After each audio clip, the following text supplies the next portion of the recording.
वैसे सबको पता है कि 50% क्वेश्चन का ही जवाब देना है।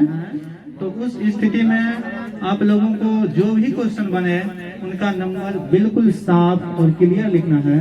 कॉपी में अगर चौथाई मतलब दी हुई रहती है तो उस चौथाई में उसका नंबर लिखना है क्वेश्चन का। जो क्वेश्चन आप बना रहे हैं बिल्कुल क्लियर और साफ अक्षर में होना चाहिए। उसके बाद आपको जवाब देना है।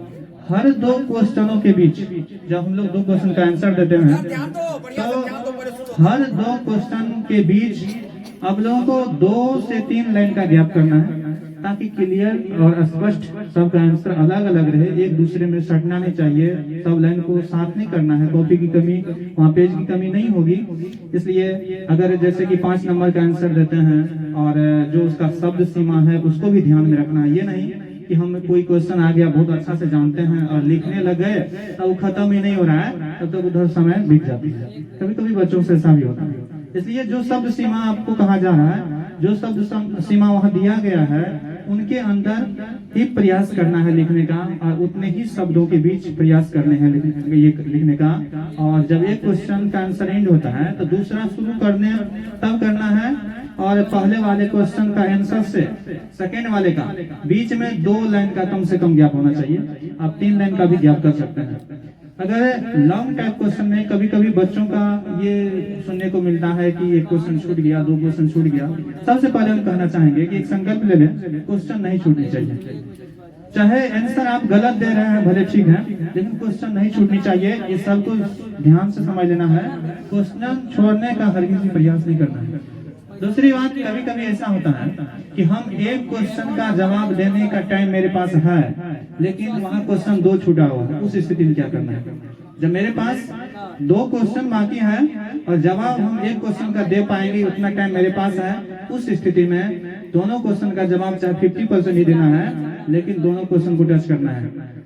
जैसे शब्द सीमा में अगर नहीं पहुंच पा रहे हैं तो कोई बात नहीं, उसमें कम ही आंसर दे देंगे लेकिन दूसरा क्वेश्चन पे भी जाएंगे, उसको भी टच करेंगे।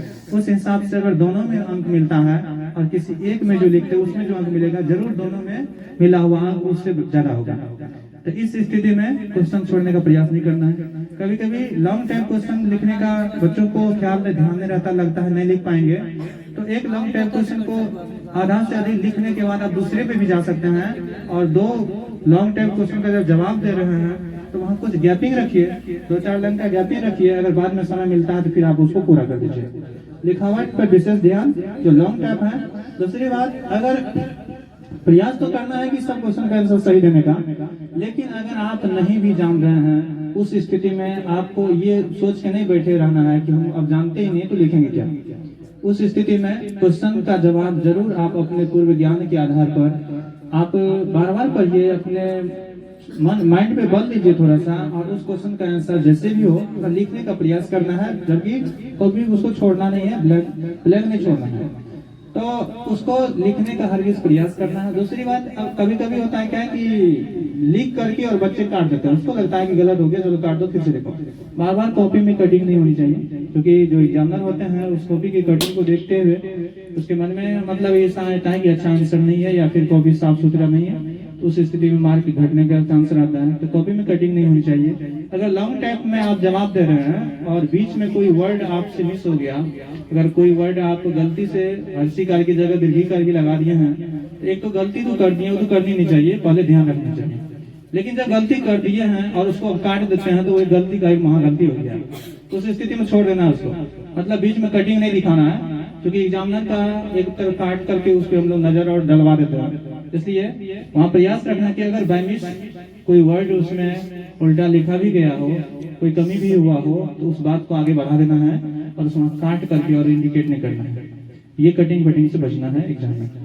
उसके बाद अपने सब्जेक्ट के अनुसार कुछ बच्चे एग्जाम दे करके जो अपने रूम पे या घर आते हैं, तो आगे का एग्जाम कैसे होने वाला है उस पर चिंता कम, लेकिन वो क्वेश्चन पे दिमाग ज्यादा लगाते रहते हैं कि क्या बनाए, कैसे बनाए। डिस्कस 2 घंटा 4 घंटा अपने संगी साथी के साथ उसी के बाद होती है। उसको भी बात करने के लिए आपके पास टाइम है, एग्जाम के बाद उसके बारे में सोचिए। लेकिन ये जरूर ध्यान रखिए कि आप जो इस एग्जाम में कुछ मिस किए हैं, गलती किए हैं, उस गलती से सीख लीजिए और आगे वाले एग्जाम में वो गलती ना हो। सिर्फ इतना उस एग्जाम से सीख लीजिए, ना कि उस क्वेश्चन पे दिमाग लगा करके आगे के एग्जाम को और खराब नहीं करना है और टाइम की बर्बाद टाइम की बर्बादी और नहीं करनी है। इसलिए ध्यान रखना है कि जो पेपर हो गया है उन बुक को साइड करना है तत्काल, घर आके आप मिलाइए, घर आके आप देखिए क्या आपने गलती किया। लेकिन आगे के पेपर के बारे में बिल्कुल सोचना है, जो पेपर आगे होना है उसके बारे में दिमाग लगाना है, उसके बारे में सोचना है।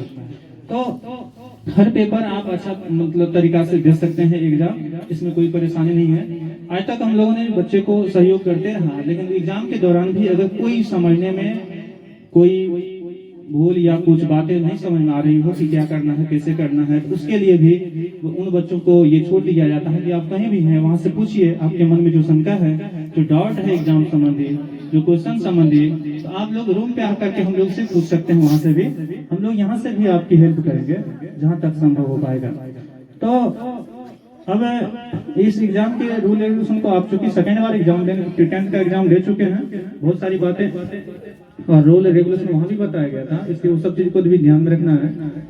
अपने सीट का ये सुरक्षित रूप से वहाँ थोड़ा ध्यान रखना है कि अपने को सीट के नीचे कोई कागज पत्थर फेंका हुआ नहीं रहना चाहिए। अगर है तो पहले गार्ड को सूचित कर देना है, वहां से हटवा देना है। और हम कहना चाहेंगे कि कुछ बच्चे रहते हैं कि जो चीटिंग करने के लिए दिमाग लगाते रहते हैं कि तब तक वेट करेंगे कहीं से 2 वर्ड सुनने को मिल जाए वो लिखेंगे। ये सबसे अच्छा मतलब तरीका नहीं है।